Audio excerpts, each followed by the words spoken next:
Баршаларыңызға қайырлы күн достар, менің каналыма қош келдіңіздер. Мен бүгін сіздерге балмұздақ тортының жасалу жолын көрсететін боламын. Бұл торттың дәмі сондай ерекше, банан мен және құлпынай қосылған. Міндетті түрде жасап көріңіздер, сіздің балдарыңызға ұнайды деген ойдамын. Ал енді бастайық. Ол үшін бізге печенье қажет, банан қажет, қойылтылған сүт, құлпынай және салқын кілегей қажет болады. Ең әуелі кілегейімізге қойылтылған сүтімізді құямыз. Мен бұл жерде көз мөлшерімен құйдым. Негізі өлшеп құйсаңыздар да болады. Немесе бір банканы толықтай салсаңыздар болады.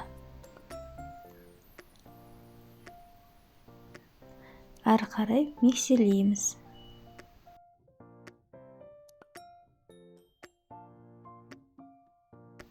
Бізге қатты массаның қажеті жоқ, сәл ғана осындай көпіршіп миксерленсе болғаны. Міне біздің массамыз осындай нәп-нәзік болып шығу керек. Енді жақсылап араластырамыз.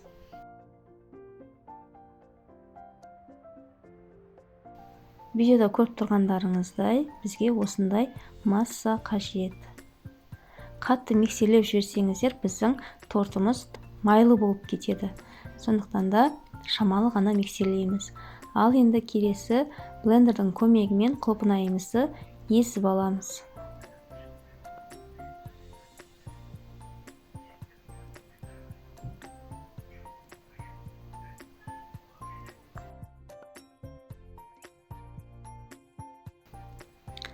Міне, құлпынайымызды осылай езіп алдық. Енді келесі бананымызды еземіз. Мен бананға шамалы ғана краситель қостым, ол бізге сары түс береді. Енді әрі қарай жақсылап блендермен езіп аламыз. Біз міне бананымызды да езіп алдық. Енді келесі печеньемізді блендердің көмегімен үгітіп аламыз. Бұл жерде кез келген печеньені қолдансаңыздар болады. Мен топленый печенье қолдандым. Міне біздің печеньеміз дайын, үгітіп алдық. Енді бізге таза ыдыс керек. Сол ыдысымызға бағанағы кілегейіміздің жартысын бөліп аламыз. Енді оның үстіне бананымызды саламыз. Бұл жерде мен көз мөлшерімен бөліп алдым. Егер де бірде болсын десеңіздер, кілегейді өлшеп бөліп алсаңыздар болады. Жақсылап бананымызды араластырамыз. Міне бізде осындай масса шықты.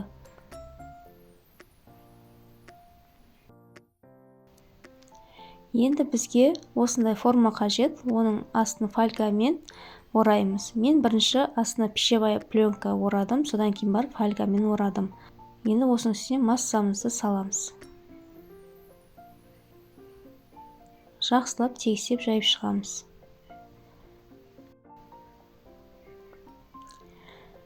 Енді подложкаға қойып, біз морозильникке 2-3 сағатқа қоямыз. Біздің массамыз қату керек.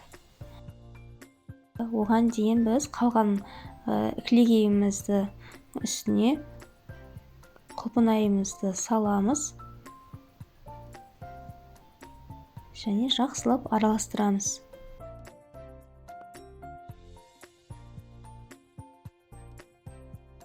Бізде бір келкі масса шығу керек.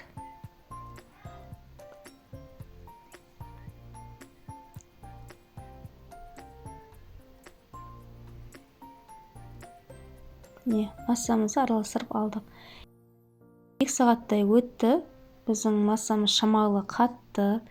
Массаны негізі морозильникке қоясыздар. Сол кезде тез қатады. Енді соның үстіне бағана үгітілген печеньемізді саламыз. Әдемілеп жайып шығамыз.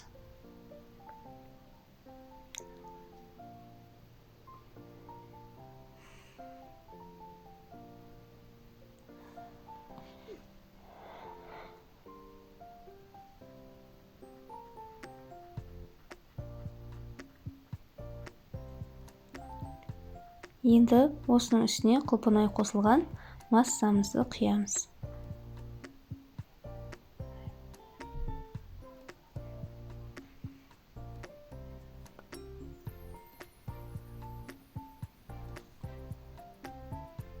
Жақсылап тегістеп шығамыз. Мінекей біздің массамыз тегістеді. Енді осының бетін пищевая пленкамен жабамыз. Морозилькеге 4-5 сағатқа қоямыз.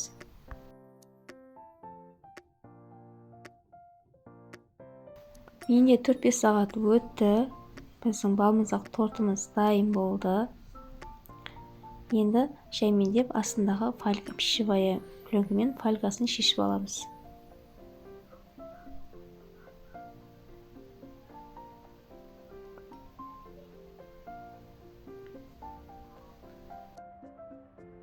Пышақпен осылай жан-жағын айналдырып шығамыз.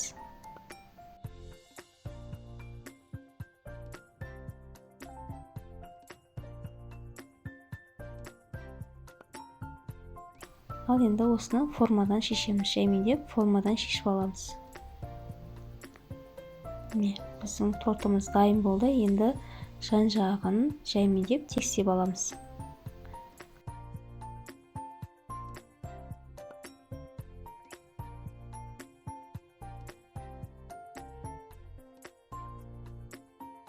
Енді өз қалауларыңыз бойынша әсемдесеңіздер болады.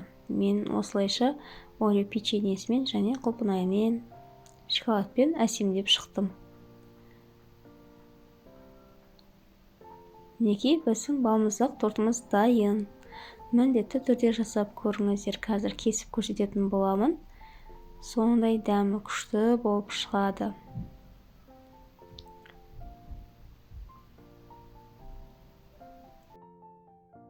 Міне біздің балмұздақ тортымыз осындай болып шықты. Міндетті түрде жасап көріңіздер. Сіздер де дәмін татып көріңіздер. Балдарыңызға ұнайды деген ойдамын. Өте дәмді, керемет болып шығады. Ал сіздермен бірге болған ардақ. Менің каналыма тіркеліп лайк басып, комментарий қалдырыңыздар. Келесі кездескенше.